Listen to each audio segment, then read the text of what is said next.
Welcome into Payoff Pitch, Action Network's MLB betting podcast. We have come out of the cave. It's been a few days since these other series went shorter than expected in the ALCS and the NLCS. And just like we expected, the two favorites are in the World Series this year, the Dodgers and the Yankees. Brendan Glasheen in the host chair, joined by Sean Zerillo and BJ Cunningham to give you a bigger picture landscape, lay of the land of the World Series.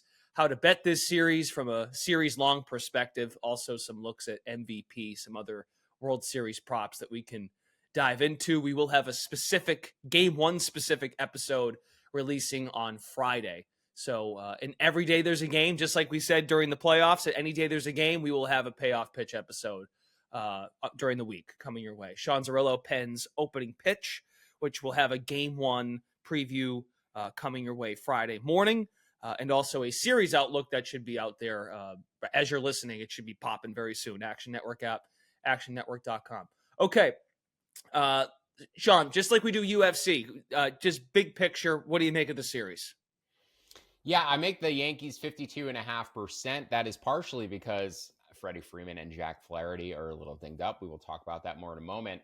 But the primary advantage that either team has over the other in this series is the Yankees starting pitching edge, particularly their number 3 and number 4 starters against Walker Buehler and the Dodgers bullpen game. I also give Cole an advantage over Jack Flaherty. I think Yamamoto over Rodon is their one starting pitching advantage. But even in those games at home, I'm only going to make the Dodgers about 52.5%. I'm going to make the Yankees closer to 60% in Game 3, closer to 56% in Game 4. So the Yankees will be bigger favorites in their 3 home games than the Dodgers will be in any of their home games.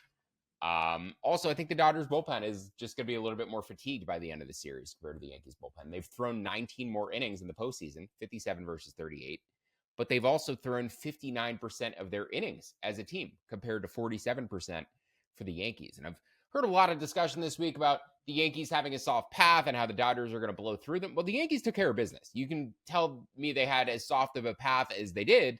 Whatever. They dismantled one of the best bullpens in baseball in Cleveland. I thought Cleveland could push them to 5 games, if not win the series.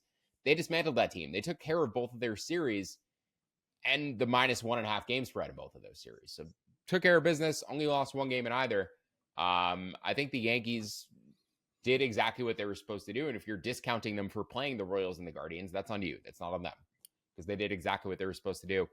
The lineups to me are pretty comparable because Freeman's banged up. These were the top 2 power offenses this season. Yankees were number 1 on the year in WRC Plus. The Dodgers were number 1 over the final 6 weeks once Max Muncy came back into their lineup. But with Freeman now dinged up, it moves them closer together, in my opinion. The bullpens, as I said, pretty comparable, but the Dodgers have thrown more innings, a little bit more fatigued. The defenses, I think the Yankees have a slight advantage in terms of pitch framing. They have the best pitch framing duo behind the plate in Trevino and Austin Wells. Wells' bat has really gone cold in the postseason. But they also have Volpe and Verdugo, who are the 2 best individual position player defenders in this series as well. Miguel Rojas for the Dodgers, if he plays, has the highest defensive run save total amongst all these players on the season. And going to a different shortstop is actually a big defensive downgrade for them. So curious to see how these postseason rosters shake out, how these World Series rosters shake out. We still have some bullpens to decide how we're going to allocate positions to those. I think Brusdar Graterol and Alex Vesia may be possibilities for the Dodgers, but it also may come down to the final hour before they announce their rosters. So all of that said, we still have some pieces in play, some pieces to shift around, but I do project the Yankees as a favorite. I would bet them to about -102. If Freeman and Flaherty were fully healthy, I'd make this closer to a true coin flip. I'd say the line is more accurate. Either way, I'd like the Yankees to +110, but where I have them now, I would take even money, -102 or better. And then after BJ gives his analysis, I have some alternative ways to their series money line to bet the Yankees as well. People are up in arms about their path. We're still doing this in professional sports. I mean, I'm a Celtics guy. I'm a Celtics fan. I do some work for their G League team, but they got a lot of crap too for getting to the final. And just using an NBA comparison, who they played, and kind of similar, right? Like East Coast League, and then you got the side in the West with Dodgers had to go through the Padres, and then the Mets got hot. But anyway. Yeah, were the Mets a more difficult opponent for the Dodgers than the Guardians were for the Yankees? I don't really think so. Those teams kind of compare. If anything, the Guardians were the better team than the Mets. So yeah, I don't think how you can stand there and like accuse the Yankees of having a soft path when the Dodgers played the Mets, not the Phillies in the NLCS. In the people's defense, Sean, people are antsy for this thing to start. So people have had 4 days to, Got to talk banter about about something, something. right? That's the ecosystem now. That is sports. When there's nothing going on, what are we going to bitch and argue about? So Yeah, and it's a hard series. We'll get to it too. It's a hard series to talk about MVPs as well. And I feel like normally people would be thrown around their long shot MVPs right now. yeah. With 4 guys sitting at 4-1, 5-1 to win MVP, and it seeming like one of them is going to be the obvious winner. It's tough to like have those discussions too. So we have to talk about something. All right, we'll get to MVP in this episode later on. All right, BJ, what do you think? What's your outlook of the series? Well, it's what sports is all about, Brennan. The two biggest spenders meeting in the World Series. This is why we play the games, right? No, I agree with Sean. I think there's a lot of correlated ways that we'll talk about in a second that you can play the Yankees and get a bigger price on them. I don't hate taking them on a serious price here. I was going through my projections, Sean. I had just overall each lineup: Yankees 5.3 runs, Dodgers 5.27. So the lineups are, like you said, are incredibly comparable. Both these teams were the best against right-handed pitching throughout most of the season. But what reigns in my mind more than anything is both of these bullpens. The back ends have been kind of bad throughout the postseason. It's the front end guys that have been good. Like for the Yankees, it's been Tim Hill and Weaver have been really good, and everybody else has kind of been or kind of struggled in certain situations. Same thing with the Dodgers. Just the top end of their guys have been good.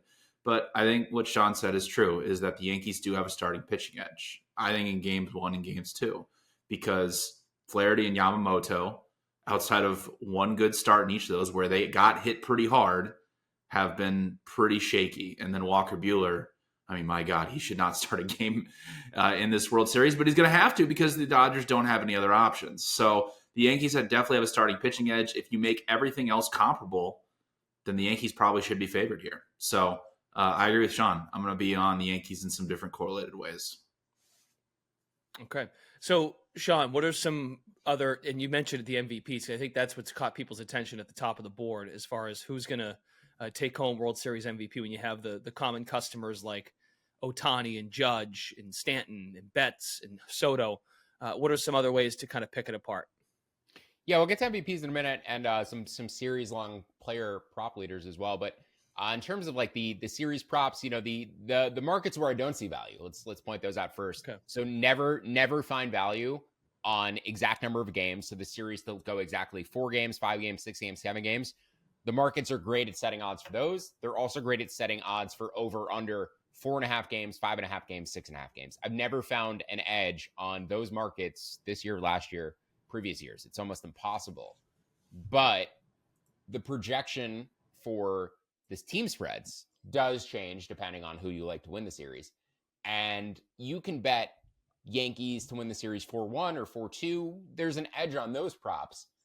But I'd rather encompass Yankees 4-1 and 4-2 by betting Yankees minus 1.5 games at an even bigger edge. Because if you go to my World Series preview on actionnetwork.com, I broke down the edges, but there's a larger edge, a more significant edge on any of the Yankees minus 1.5 or Yankees minus 2.5 or Yankees plus 1.5 game spread bets than there is on Yankees 4-1 or Yankees 4-2.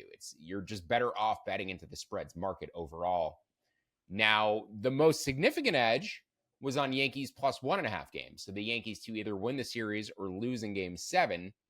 I made that line minus 212. You can get, I believe, minus 175 out there. So there's a 4.5%, 5% edge there. I'm generally looking to play plus money.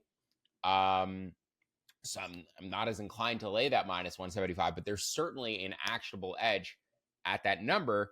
I played the Yankees series money line instead, and then I also sprinkled Yankees minus 1.5. I make that line plus 173. You can get plus 195 at DraftKings right now. That's a 2.7% edge. I would bet that down to about plus 180. And then Yankees minus 2.5 games, which again encompasses their odds to win 4-1, to sweep the series, to win 4-2. That I made plus 393. You can get plus 450 at ESPN Bet. So Both of those, Yankees -1.5, Yankees -2.5, I think are good ways to bet them instead of betting Yankees to win the series 4-1 or Yankees to win the series 4-2. I would just bet both of those instead. And then if you'd rather bet the Yankees +1.5, I would take that as opposed to their series money line. I would probably do one or the other. I wouldn't do both.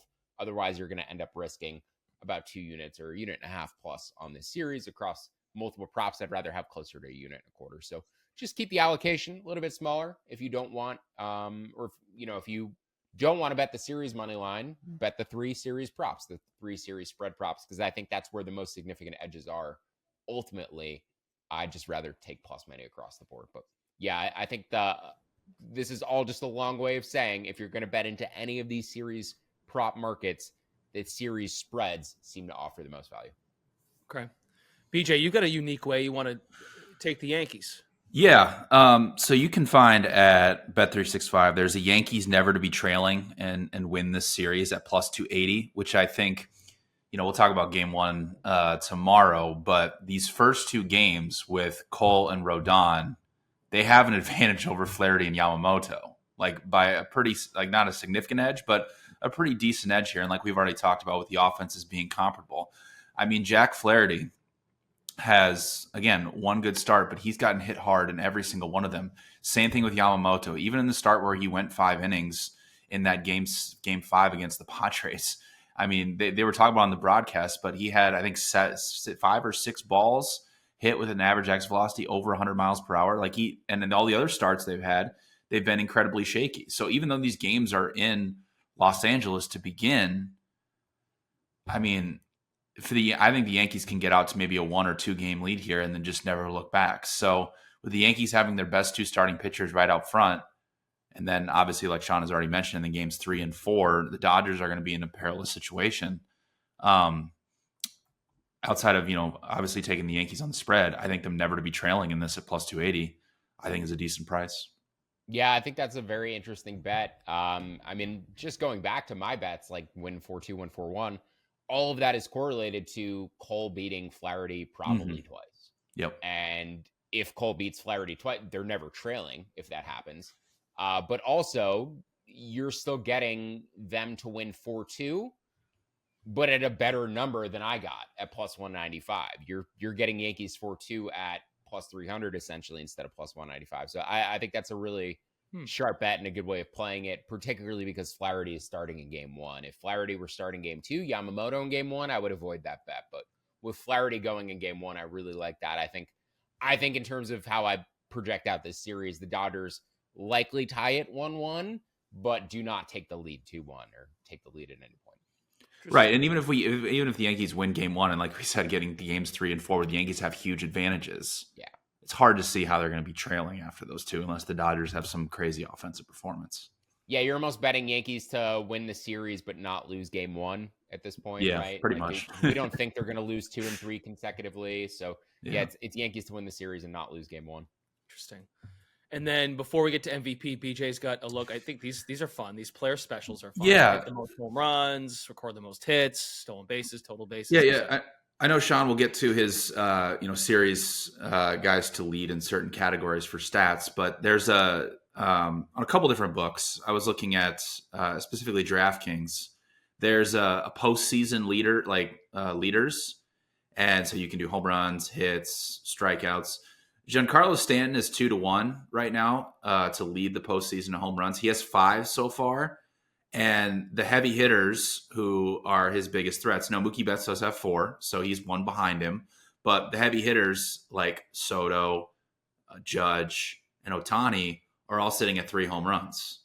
So in a series where we believe that the Yankees could potentially win this, in 5, maybe even 6 games, I know those guys are great hitters, but it's going to be pretty difficult to overcome and hit 2-3 home runs to overtake Stanton. And that's not to say that he doesn't hit another home run himself, because he's been hitting the ball really well throughout this entire postseason. So, and if you look at the other books on this exact same price, I mean, I've seen a +165, I've seen a +175.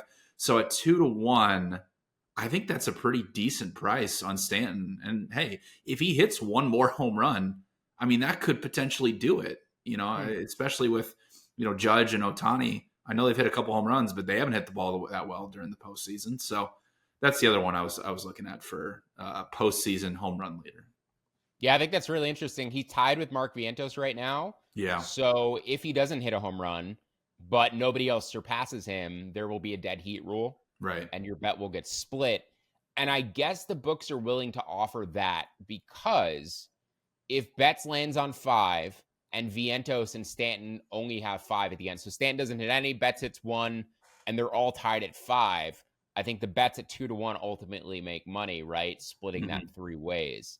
So I think that's like the proposition they're essentially taking there in terms of hanging Stanton at 2-1 or plus 170. They're hoping for a 3-way dead heat, I believe, with Mookie. And they would ultimately profit at that point, I believe. I'm doing this in my head.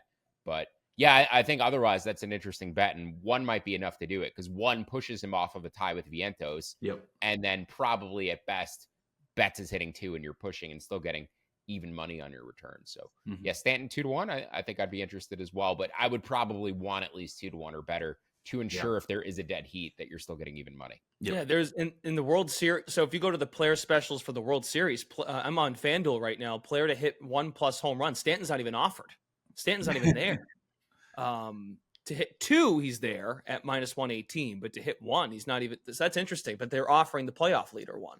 And good sign that he's -118 to hit 2. Even if you reduce that for juice, he's still plus 110, even money to hit 2 in this series. So I'd say probably a 60% chance that he actually hits 1 home run in the series and moves off of the tie with Vientos. Yeah. That's the real key is he's got to hit 1 at least to move off of the tie with Vientos. So you do get the full 2-1 on your return, but then you've got to hope that Mookie doesn't hit 1 or 2 and surpass him as well. Yeah. I haven't seen the weather, what it's going to be like in New York when they go back, but the first couple games here in Los Angeles are going to be beautiful. 70 degrees, wind blowing out about 5 miles per hour to right field. So weather will be okay for him, but we'll see what it's like. I don't think the weather matters for Stanton, honestly. I think that's actually true. He has been mashing. I think it matters more for like Mookie or other guys who like need the extra little juice to get over the fence, right? All right, good stuff. Let's do MVP. Sean's got a couple of guys he wants to make a case for.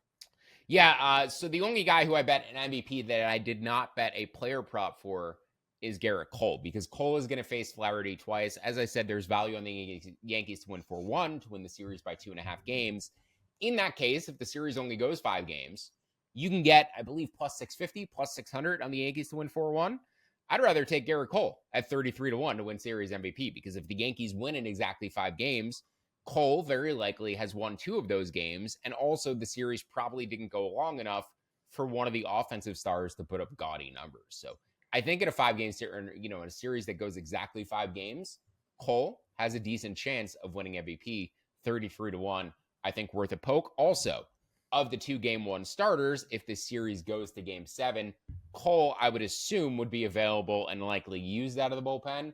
Jack Flaherty, probably not. And the reason why I like Cole twice against Flaherty, that velocity for Flaherty dropped significantly in his final start of the NLCS. In fact, it dipped in Game 1 of the NLCS, or Game 2. I can't remember which of the games he started.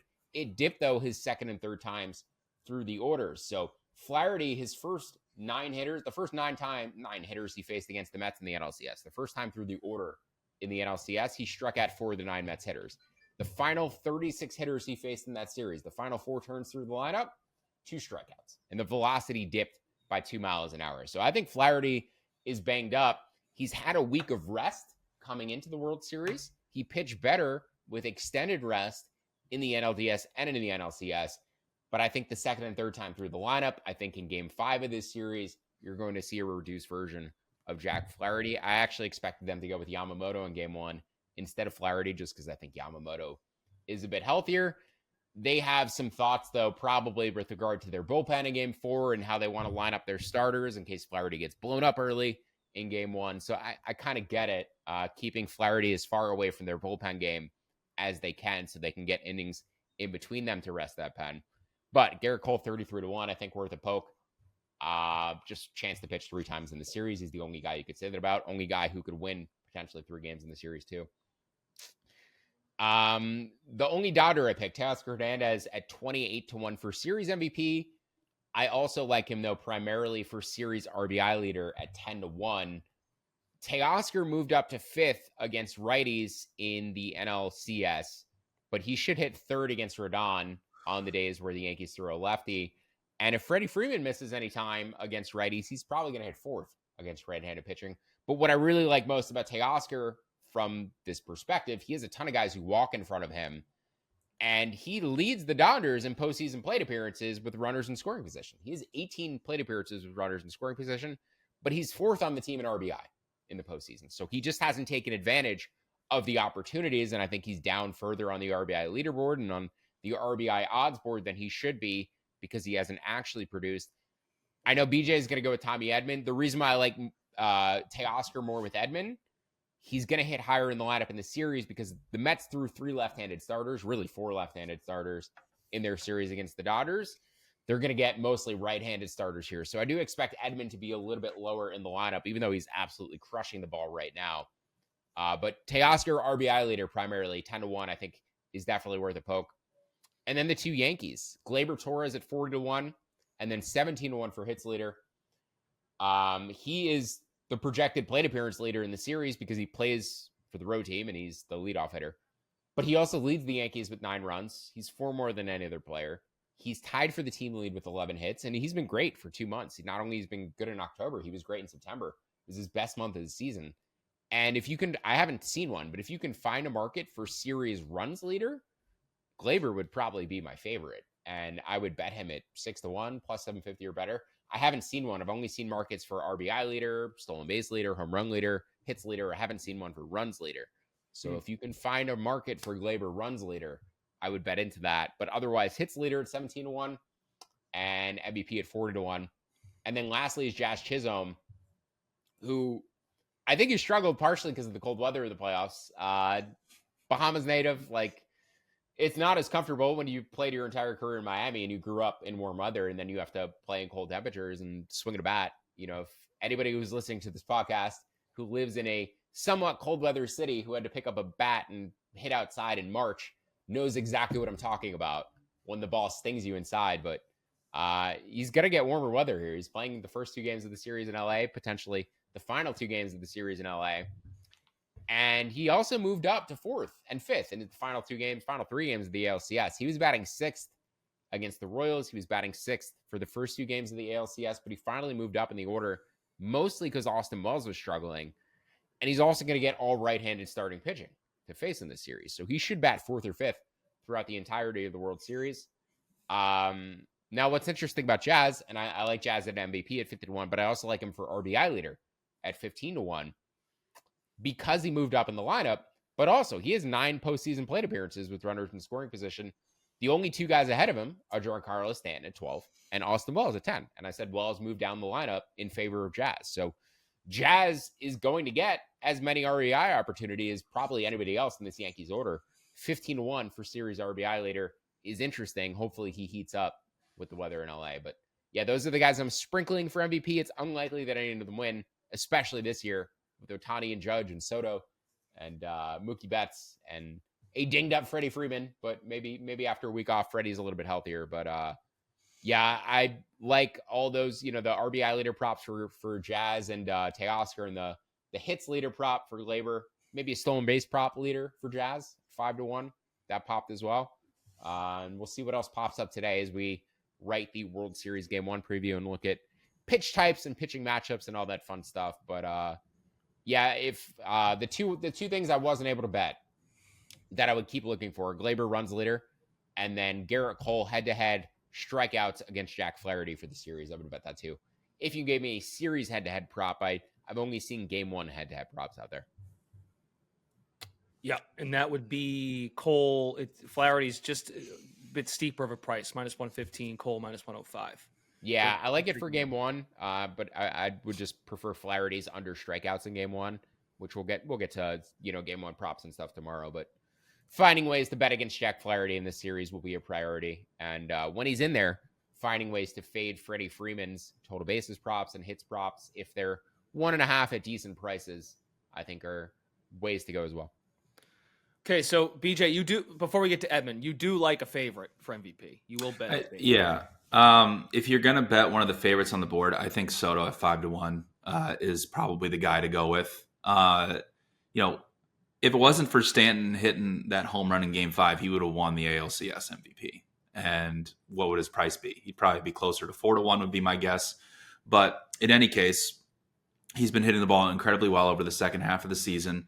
He's not going to get walked like Judge is going to in this series. He's going to get a ton of plate appearances hitting second in the Yankees lineup. So if you're going to bet someone near the top of the board, I think it's Soto at 5-1, obviously correlated with the Yankees winning the World Series. And, you know, I was looking at the prices for this, and I know Tommy Edman just won the NLCS MVP at a crazy long shot price, but only 30-1 is interesting to me, right? Like I thought we'd get somewhere like 20-1 range, especially after winning that. But, you know, he obviously led the Dodgers in hits. He had 15 hits. Next closest Dodger was 2 hits behind him.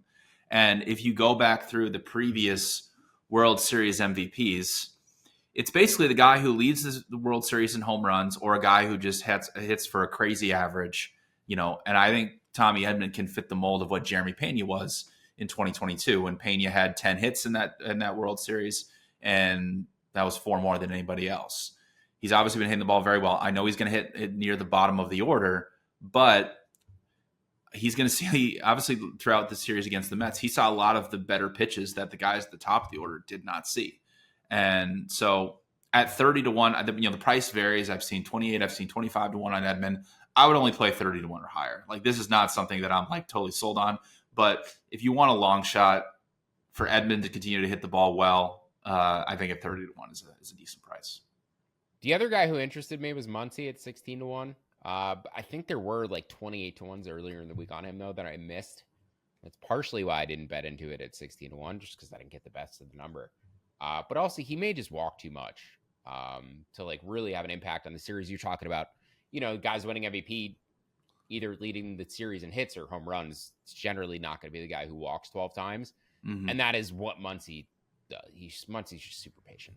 He's just looking to get on base in every game or just get on base in every at bat. So partially, you know, again, why I like Teoscar for RBI leader. I just think he's going to have a lot of opportunities with Ohtani walking a lot and Muncy walking a lot in front of him to drive runners in. But Muncy, to me, has been their second most impactful hitter behind Ohtani. I'd even put Muncy ahead of Betts in importance for this series because the Yankees are mostly going to throw right-handed pitching at them. So I think Muncy could have a big impact facing all that right-handed pitching. And 16-1 was interesting, but not quite enticing enough. Maybe 20-1 would have been my entry point there. One thing I'll mention before we move on, there have been kind of going on the lines of Gerrit Cole, is there have been 4 pitchers that have won the World Series MVP since 2003. Josh Beckett had a complete game. We had Cole Hamels, who pitched 2 really good games in 2008. Madison Bumgarner in 2014, if you remember, came in and got the save in Game 7 against the Royals. And then Steven Strasburg pitched a great Game 7 in 2019. So can Cole fit that mold? Absolutely. And like Sean said, who's to say they don't bring him in potentially as a closer and a closeout Game 5 or a Game 6 in this series? These MVP tickets they're reminding me of the NBA finals that featured the Warriors and the Cavaliers, where we're going to get an Andre Iguodala like MVP winner in the 2024 World Series. Anthony Volpe. There you go. There are your series outlook bets for the 2024 World Series, Yankees and Dodgers. We'll have an episode every weekday. So I think we're only going to miss, if this goes the distance, we'll only miss 2 days. We'll see what happens when we get to a Game 7, but we won't get to game number 2 or it would be Game 2 that we would not have, right? Because Game 1's Friday, Game 2's Saturday. But written content from our Action Baseball contributors. Sean will have opening pitch for each game at Action Network app, actionnetwork.com are all ways to find that information. We return with a World Series Game 1 preview first thing Friday morning here on Payoff Pitch. So be on the lookout for that. For Sean and BJ, Brendan Glasheen, thanks for tuning in to Payoff Pitch. We are Action Network's MLB betting podcast. We'll be back for Game 1 tomorrow.